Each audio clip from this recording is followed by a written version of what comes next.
What's under the bag, man? What's under the bag? I think that this is an interesting one because we're halfway through the season, and most shows will have you continuing to sort of like resolve things and go towards the downward slope of the back half of the season. And instead, we're unlocking a brand new can of worms and even more mysteries, which is great.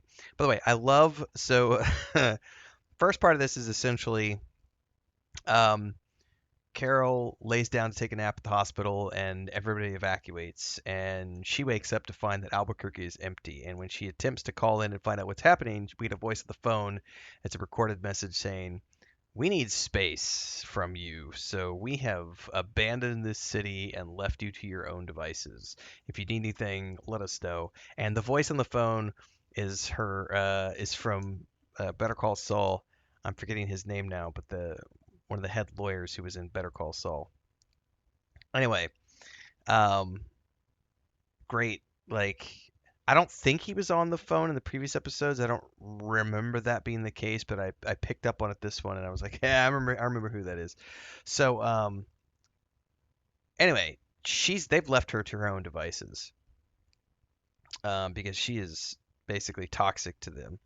So she starts investigating everything, and as she's basically running around town, and she's investigating all these things, she ends up dumpster diving and comes across this uh, just cartons of milk, like milk cartons. And she's like, "What is this all about?" So she goes and finds a local um, dairy production facility.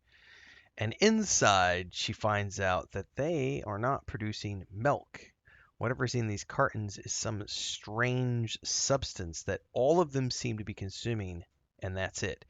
And she makes the assumption that this has got to be attached to the way that they maintain the hive mind. So she starts recording all of these messages, and she calls in and has she wants them to translate these, subtitle them, and send them out to all the other um, members of humanity that are left like her. And she continues digging. So that's the big thing. First and foremost, is that she figures out that there's something that they are mixing that they're drinking that is for some reason like the only thing they consume, and she is just assuming that it's tied to the hive mind. The other thing, and I think this is the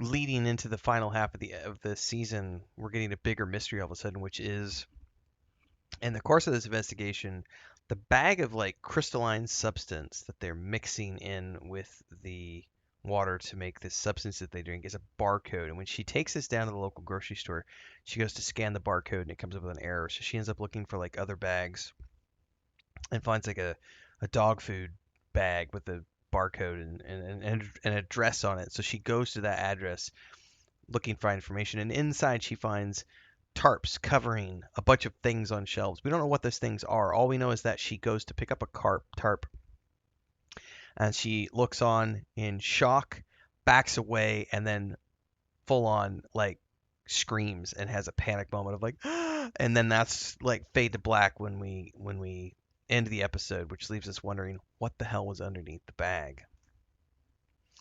Mild other notes throughout the episode. The one mother um, who is part of the 12 that she met in a previous episode, who has a son, she calls in berating Carol, calling her a bitch for, causing her son to have an attack when she had another one of her emotional outbursts.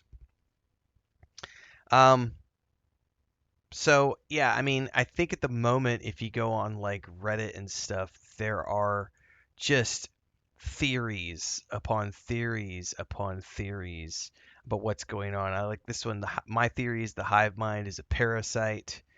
We're going to find out that they're working on locating and targeting the next planet.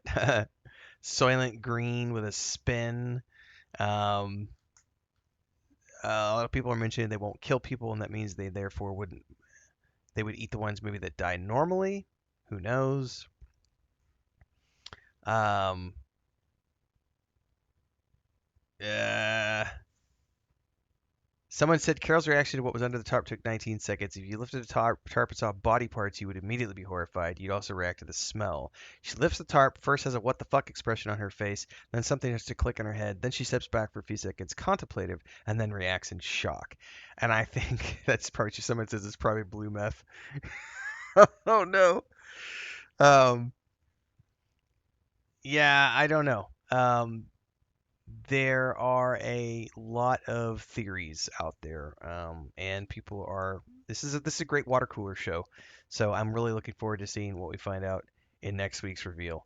Um, I'm intrigued. Like, I feel like the first part of this episode was, there's a lot of like slow parts to this episode because it's her like investigating, and then there's a subplot of her like fighting off wolves that are trying to dig up Helen's body, and her like going and getting tiles and covering up the body, and some of that feels a little not relevant to the main plot, um, but it still provides some slowness in between these moments of aha gotcha, and that's where we're left when we fade to black. So can't wait for next week. Love to hear you guys' thoughts and ideas. Let me know in the comments below.